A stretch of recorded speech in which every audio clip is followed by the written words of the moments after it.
All right, so you're thinking about making the move down under as a nurse. Big step. Huge. Luckily, we've got this great blog post that kind of lays it all out. How African nurses can confidently migrate to Australia. Confidence is key, right? Yeah, I mean, it can be overwhelming trying to figure out how to move to a whole new country. For sure. Plus, Australia has a pretty great healthcare system. Top notch. And the lifestyle. Can't beat it. Beaches, sunshine. So let's break down the process using this post as our guide. No need to get overwhelmed. Step by step. Exactly. And the first step, according to this, is figuring out how the nursing registration process works. Right. Got to make sure your qualifications are recognized in Australia. They have this organization called AHPRA. The Australian Health Practitioner Regulation Agency. They're basically the ones who decide if your qualifications are up to snuff. Exactly. They oversee all the healthcare professions there. High standards. So if you're a nurse trained outside of Australia, you have to go through this competency assessment run by the Nursing and Midwifery Board of Australia. It's all about making sure you're ready to practice safely and effectively in the Australian context. Makes sense. And one tip the blog really stresses is being prepared, like gathering all your documents beforehand. Transcripts, proof of work experience. Yeah, I bet that saves a lot of time in the long run. Absolutely. We're talking weeks, potentially. Wow. Okay, so that's a big one. Be organized. What about the language barrier? That seems like it could be a big hurdle. It's essential to be able to communicate clearly, both with patients and colleagues. The blog mentions that most nurses need to get at least a 7.0 on the IELTS exam. The International English Language Testing System. Yeah, that one. It can be a bit intimidating. Yeah. But apparently if you do some targeted prep... You can boost your chances of passing by up to 30%. Really?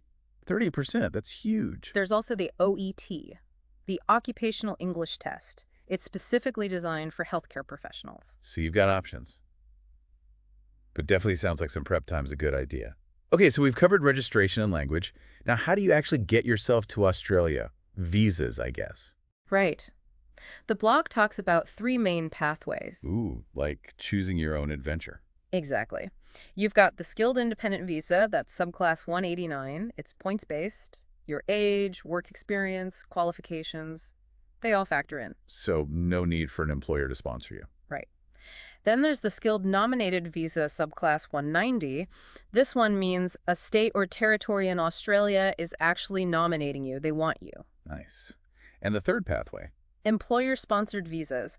Pretty straightforward. You need a job offer from an Australian employer, and they sponsor your visa. Sounds like a good option if you can find an employer who's willing. The blog mentioned that over 40% of migrating nurses used that pathway last year. Wow. So it's definitely a popular route. The key is to research each visa category carefully.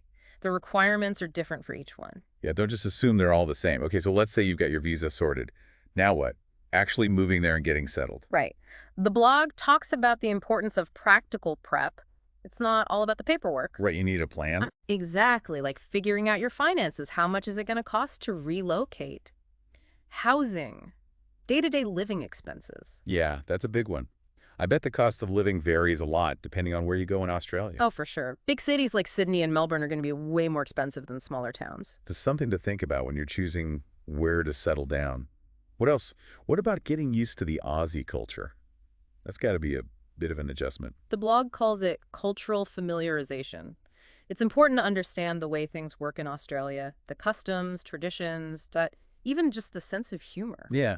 And what about connecting with other nurses who've already made the move? I bet they'd have some great tips and advice. Absolutely. Real-life experience is invaluable. The blog also recommends checking out online resources and forums. Oh, yeah, good idea. And then there's finding a place to live. How do you even start with that from so far away? The blog recommends websites like realestate.com.au or Domain. You can compare different neighborhoods, see what the rental market's like. So it's not as daunting as it sounds. Yeah. Okay, so you've navigated the visa process, you've got a handle on the culture, you've found a place to live. Now what? Finding a job. Right. The good news is Australia's healthcare sector is booming. That's what I've heard. Lots of opportunity. Exactly. And the government is actually predicting a 14% growth in the nursing workforce over the next 5 years. Wow. So if you're willing to be flexible with location, there are tons of jobs out there, especially in rural and regional areas. So maybe getting out of the big cities is a good strategy. What about actually finding those jobs? What are the best websites to use? Seek, Indeed, and Health Workforce are all good ones. And don't forget about networking. Oh, right. Networking is key in any field. Exactly. Join some professional nursing associations, go to industry events. It's all about making those connections. Great advice. So you've landed a job, you're settling into your new life. Yeah. What's next? Continuous learning. The blog really emphasizes that. Makes sense. Healthcare is constantly evolving. Exactly. They encourage nurses to seek out courses that focus on local practices and regulations, so you're really up to date on how things are done in Australia. Right. I'd imagine transitioning between healthcare systems can be a bit of a learning curve. It's a challenge, but it's also a fantastic opportunity to grow your skills and broaden your horizons. And the great thing is that many institutions offer programs specifically for international nurses. That's awesome. So you're not just thrown in the deep end. Exactly. There's a lot of support available. So investing in your education isn't just good for your career, it's also a way to get settled and feel more comfortable in your new home. Totally. And speaking of feeling at home, let's talk about life outside of work. This blog post has some great advice on that too. Like what? Things like connecting with local nursing associations, getting involved in community events, Yeah. really embracing the Aussie lifestyle. Yeah, I bet that helps with homesickness too. Having a community, feeling like you belong. Absolutely. It's not just about work, it's about building a life. And on that note, I think it's time for a break. We'll be back soon to continue our deep dive into this exciting journey. Stay tuned. so we're back talking about making the move to Australia as a nurse. Definitely a big decision. Lots to think about. One thing that really stood out in that blog post we were looking at was the importance of connecting with other African nurses who've already made the move. Yeah, that makes a lot of sense. I mean, who better to ask about what it's really like? Well, you've been there, done that. Exactly. They can give you the inside scoop. Practical tips, advice on finding housing. Or just someone to talk to who understands what you're going through. Yeah, sometimes you just need someone who gets it. Speaking of support, the blog also mentioned all the resources available to nurses in Australia. Professional development opportunities, mentoring programs. Sounds like they really encourage continuous learning. Which makes sense, right? Healthcare is always changing. And every country does things a little differently. Exactly. So the blog recommends taking some courses that focus on local practices and regulations once you're there. Makes sense. You want to be up to speed on how things work in Australia. And the cool thing is lots of institutions offer programs specifically designed for international nurses. Oh, wow. So they really make an effort to help you get settled. Totally. They know it's a big adjustment. Now, this is something the blog didn't mention specifically, but I think it's worth thinking about. What's that? The history of nursing. Okay. Think about it. Both Africa and Australia have their own unique nursing traditions and practices. Right. So you're not just going there to learn their way of doing things, you're also bringing your own valuable experience and perspective. That's a really interesting way to look at it. It's a two-way street. You can learn from them and they can learn from you. Like a cultural exchange. Exactly. Imagine sharing some of your traditional healing practices or your insights into cultural sensitivities. That could be really valuable, especially as Australia becomes more and more multicultural. And who knows, maybe you'll even inspire some new innovations in their healthcare system. Love that. Okay, so we've talked about the practical stuff like visas and jobs. We've talked about the cultural exchange. But there's one more thing we need to address. What's that? Mindset. Ah, yes, mindset. It's everything. We touched on this earlier, but I think it's worth diving a little deeper. Totally agree. Because moving to a new country can be tough. There will be challenges, setbacks, times when you feel homesick and overwhelmed. That's inevitable. But it's how you deal with those challenges that makes all the difference. And that's where mindset comes in. Exactly. Having a positive outlook, being resilient. The blog called it a growth mindset, being open to learning and growing from your experiences. Seeing challenges as opportunities. Instead of roadblocks. I love that. So even when things get tough, remember why you're doing this. Remember your goals. And remember, you're not alone. Right. You'll have a whole network of people supporting you. Other nurses, your new colleagues. Don't be afraid to ask for help. Lean on those connections. All right, so we've covered a lot of ground. We've talked about the practical aspects of moving to Australia. We've explored the cultural exchange, and we've emphasized the importance of mindset. But we're not done yet. We've got some bonus insights to share. Some things we uncovered that go beyond the blog post. Ooh, this is getting good. Lay it on me. Well, for starters, did you know that Australia has a long history of welcoming nurses from all over the world? Really? I had no idea. Yep. Apparently, it goes all the way back to the 1950s. They were facing nursing shortages back then, and they started actively recruiting nurses from overseas. Wow. So it's not a new thing. Nope.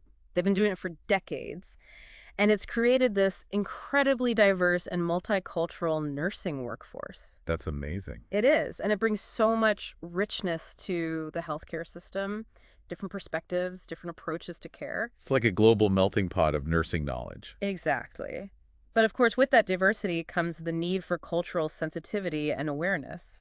We found some interesting examples of cultural differences that African nurses might encounter in Australia. Things like communication styles. Like what? Well, in some African cultures, it's considered disrespectful to make direct eye contact with elders. Oh, interesting. Whereas in Australia, maintaining eye contact is usually seen as a sign of respect and engagement. So that's definitely something to be aware of. Yeah, it's a subtle difference, but it can lead to misunderstandings if you're not careful. On us. Well, there are also differences in how people view health and illness. In some African cultures, there's a strong belief in the role of traditional healers and spiritual practices. Right. And while Australia's healthcare system is mainly based on Western medicine, there's a growing recognition of the importance of incorporating holistic approaches to care. That's great to hear. Lots of hospitals and clinics are now integrating complementary therapies and trying to be more culturally sensitive. So it sounds like your unique cultural background and experiences are actually seen as an asset. Exactly. It's something to be celebrated and shared. This is all so fascinating. We've journeyed from the practicalities of visas and job hunting to the complexities of cultural exchange and the power of mindset. And we haven't even touched on that growth mindset yet. Are you ready to unlock its full potential? All right, so we're back. We've covered a ton of ground in this deep dive into migrating to Australia as a nurse. Visas, jobs, cultural insights. But there's one more piece of the puzzle we need to talk about. Mindset. Exactly. It's all about having the right mindset. Couldn't agree more. It's what will help you navigate those inevitable challenges and come out stronger on the other side. Remember how we talked about having a growth mindset? Seeing those challenges as opportunities to learn and grow. Absolutely. Every obstacle you overcome makes you more resilient. So how do you actually put that into practice? I mean, it's easy to say have a positive attitude, but when you're actually facing a tough situation. Well, it starts with being kind to yourself. You're going to make mistakes. You're going to have moments of doubt. That's totally normal.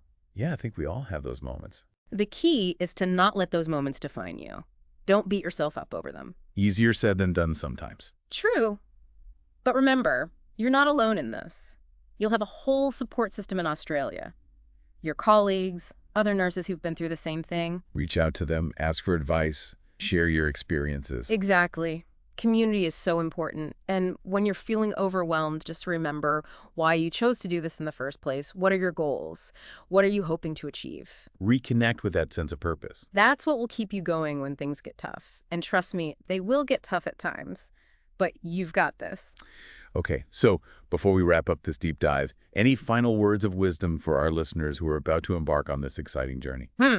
Well, first of all, I'd say congratulations. This is a huge decision you've made, and it takes a lot of courage to step outside your comfort zone and pursue your dreams. So be proud of yourself. Yes. And remember, everything we've talked about today, do your research, prepare thoroughly, and don't be afraid to ask for help when you need it. Great advice. But most importantly, embrace the journey. There will be ups and downs, but it's all part of the experience. Sounds like a pretty incredible experience if you ask me. It is. You're going to learn so much, grow as a person, and make a real difference in the lives of your patients. What could be more rewarding than that? Exactly. So go out there and make us proud. That's it for this episode of The Deep Dive. We've covered a lot of ground, but hopefully we've given you a solid foundation for your move to Australia. We believe in you. Until next time, keep exploring, keep learning, and keep diving deeper.